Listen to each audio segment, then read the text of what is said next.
hands down one of the best fights in Black Clover in this arc, right? Hands down, this is the best fight this arc. The only fight that could contend to this is the fight previously, that which was the Morgan fight. But this fight was just as good as I expected it to be, even though it doesn't seem like a legitimate Lucius versus Asta and Yuno fight.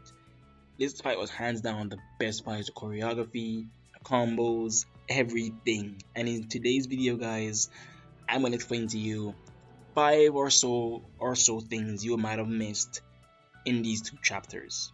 Because boy Tabata delivered these two chapters, and yeah, we all thought something big was gonna happen at the end and it was gonna be revealed. But turns out we're gonna have to wait another 3 months to find out exactly what gonna happen next, right? But despite that, all these chapters were really good, and the action was intense. And I'm gonna explain to you just how intense it was in a few minutes. But first, I'm gonna go off with the first detail that you might have missed in these chapters. First off was William's long hair. Now we all thought we were gonna get dedicated chapters to these fights and all that, but turns out we didn't. We just got a little snapshot here and there of these fights, right? And there might have been some things you missed. First off, like I said, William's long hair. Some of you might have probably skipped past this page immediately or so, but William, he has long hair now, just like Pottery does. Pottery or Lake Torrey, you want to say it is, right? So yeah, he has the long hair, and that's a result of Gordon, erasing their curse, essentially, his and Charlotte's. So William has long hair, and I believe that maybe his scar would disappear as well. So therefore, he definitely will look just like Pottery does, right? Without the elven ears and whatever. So he's gonna look exactly like Pottery, and that's dope, honestly. I guess once Gordon effects wear off, he'll go back looking normal. I don't know, maybe. And yeah, also Charlotte has dual sword. Charlotte's now confirmed a sword user in Black Clover, and she has dual swords. And honestly, that's sick and dope. I actually like that design. It suits her very well, and I assume she's pretty powerful. That's the same. So yeah, Charlotte has dual swords. You might have missed that too, along with William's long hair. Only that, with Asta and Yuno's approach to the Candelo, to the flying base, we saw how Asta gave him Charmy's treat and restored his magic, and as a result of that, his arm was restored. Now we all theorize that, hey, this Neverland spell is gonna put major drawbacks on him, and he's eventually gonna lose this new spirit arm of his, and he's gonna break and cause him really great trouble in Lucius' fight. But turns out he just restored his magic, and his arm is fully restored, no cracks or anything. So you might have missed that. His arm is fine. So yeah, not only that, we approach Lucius, so we get that very intimidating, very funny interaction between, well, not so much funny, aside from face expressions and his gaslighting of Asta, right?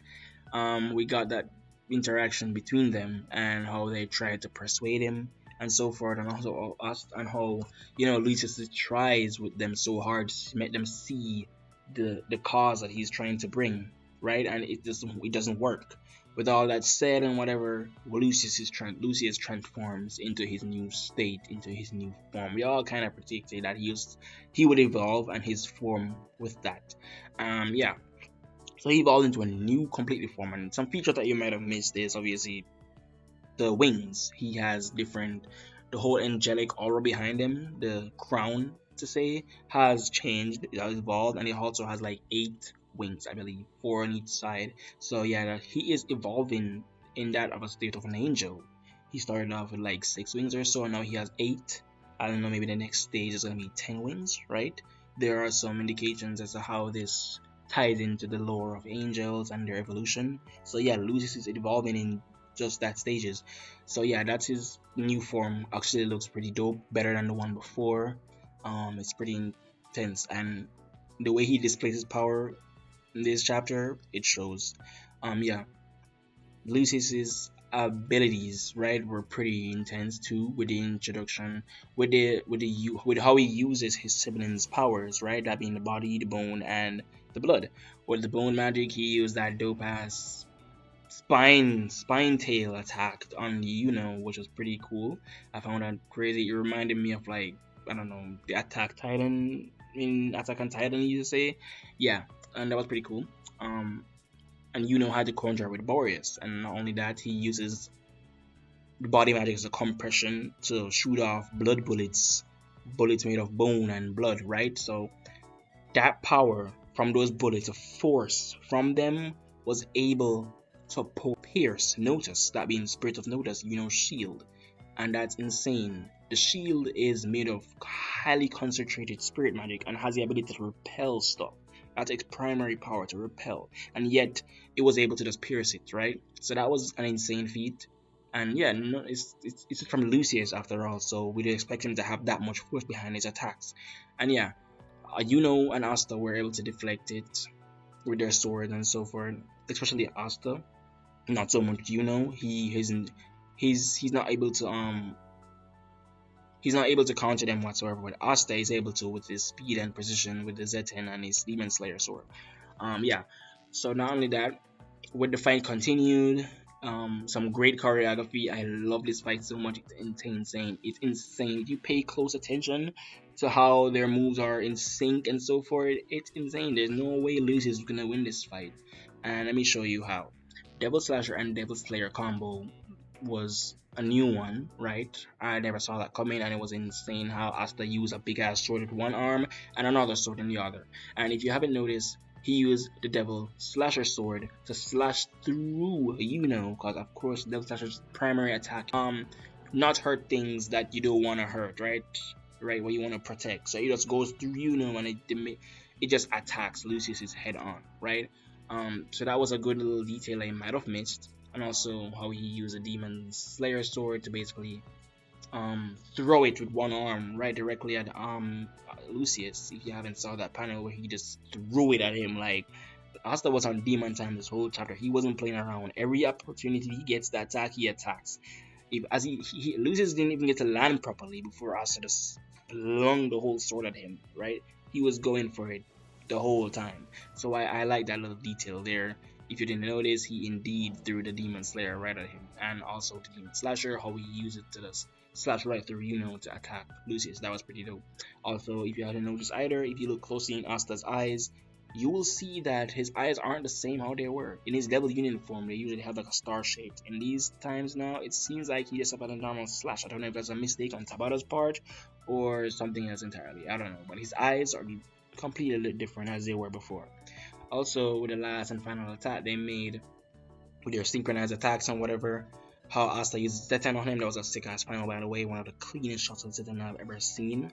Yeah, when he hit that shot after Lucius, right then and there, Lucius recovered, and we all saw that the hole opened up in Lucius's core, in his chest. However, we were wondering, what is that thing? And we all were thinking that, hey, maybe it's a part of his transformation, but it was actually another cannon. He was just forming another spot on his body to attack Asta, and he was gonna launch that thing straight at Asta as soon as he got the opening, which he did, because right after Asta fired his Zetan, he was gonna strike right again. But in the last second ditch, saved Asta. He teleported right immediately and just attacked him with the Spirit of Boreas, and that was an insane end of a chapter, end of the fight. Boreas completely obliterated Lucius, and that's insane. But I like to believe that Lucius is probably not even the real one, or maybe it is the real one, but that's not where his soul is. His soul resides somewhere else or something. He has soul magic and all, so he can practically do anything with his soul and put it anywhere else. So yeah, next chapter looks intense. It might involve the siblings coming back, and how we saw the whole heartbeats and whatever. So next chapter looks crazy. I was expecting more of a bigger plot twist at the end, but yeah, next chapter does look intense. They definitely did not win this fight. Well, they did win it, but what's to come looks like they're probably not gonna win. But yeah, some crazy things are happening in Black Clover now, guys. These two chapters were absolutely worth the wait, despite some tense. If you look closely, there's some things that you might have missed. And yeah, I'm so glad that we got a little from Adremalek there in the beginning. I mean, we were all craving him to come back on screen, and there's so many questions that we aren't left unanswered. And yeah, we will talk about these chapters more and what's to come of this plot twist. So yeah, stay tuned, guys, and I'll see you guys in another one. Peace.